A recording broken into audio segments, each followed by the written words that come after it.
So you're asking me for my world title prediction. Yep. In ГУКЕШ versus Ding, which, first of all, I think as of the time of recording, we basically have confirmation that Ding will in fact play. I don't know where that rumor came from that he's not going to play in November, but I mean, just because, again, it's the same thing. Just because it happened once and now it's happened twice with Bobby Fischer, it's not a trend. You know, there's this expression, I always forget how it goes. Like once a coincidence, like two a tendency, three times a trend.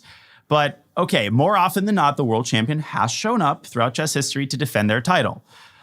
So the huge question, obviously, and you don't need a Naroditsky to say this, is that the big X factor will be Ding's mental state, in his emotional state. The things that he's been dealing with, we don't know what they are. And we don't know if they're sort of physical in nature, mental in nature. I didn't read his latest interview. Whatever they are, it doesn't matter. First of all, obviously, hopefully the chess community can unite to wish him the best and to hope that the best version of Ding shows up at the World Championship match. I don't think ГУКЕШ would want to play Ding, a weakened Ding, who forces himself to play. In fact, I'm positive that ГУКЕШ himself would the first thing he would say is, no, I want to win the title against someone who plays his full strength.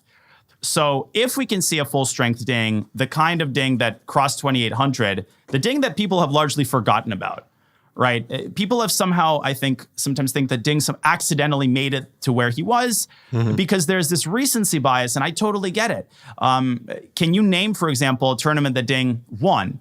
Just period. I mean, I would accept the world championship match against Nepo. I think he won in the finals against Magnus in St. Louis in 2019. Excellent. That's what I remember.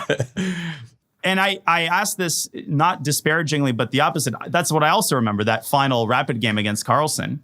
But if you look at Ding, I mean, I'm on his FIDE page right now. And in 2018, September, he crossed 2,800 for the first time. And 2018, September, that was like a different universe, a different millennium. People don't really remember that time. But if you just click on a random supplement from that time, World Olympiad 2018, here's how he did. He beat a 2,600. He beat a 2,700. He made 3 draws, including one against Mamedyarov, who was 2,820. Defeated Jan Krzysztof Duda and drew 2,830 Caruana. Then, European Club Cup. He defeated Peter Svidler, 2,750. Drew Magnus, defeated a 2,650. He beat a 2,500. I mean, yes, that guy was and still is very good at chess. In Norway Chess 2019, he had another solid showing, didn't lose a single game. Defeated Fabi and defeated Mamedyarov. So Ding, at his peak, is an incredibly solid player. Also defeated ГУКЕШ in the last Tata Steel tournament where Ding had that breakdown. But at first, everybody thought Ding is back. And he beat ГУКЕШ with black. So ГУКЕШ has some personal things to kind of work through there.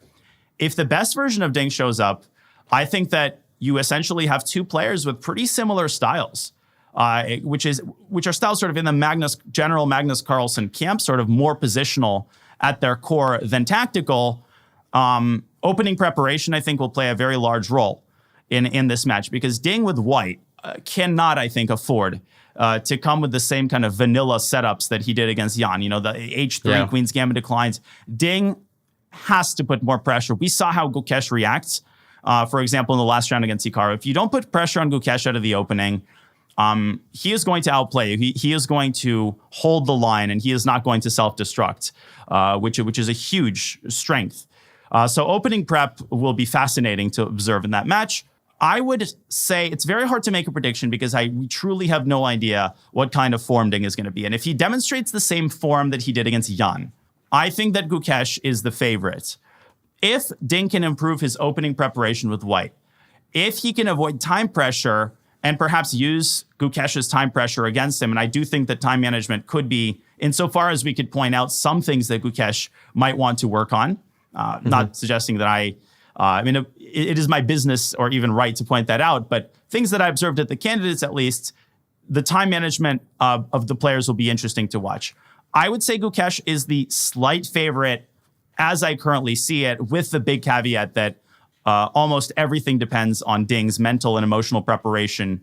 And I truly hope that in the next 7 months, he can get himself to a place where he feels motivated to play the World Championship. And first and foremost, of course, I wish him the very best of health. That is by far more important than anything chess related.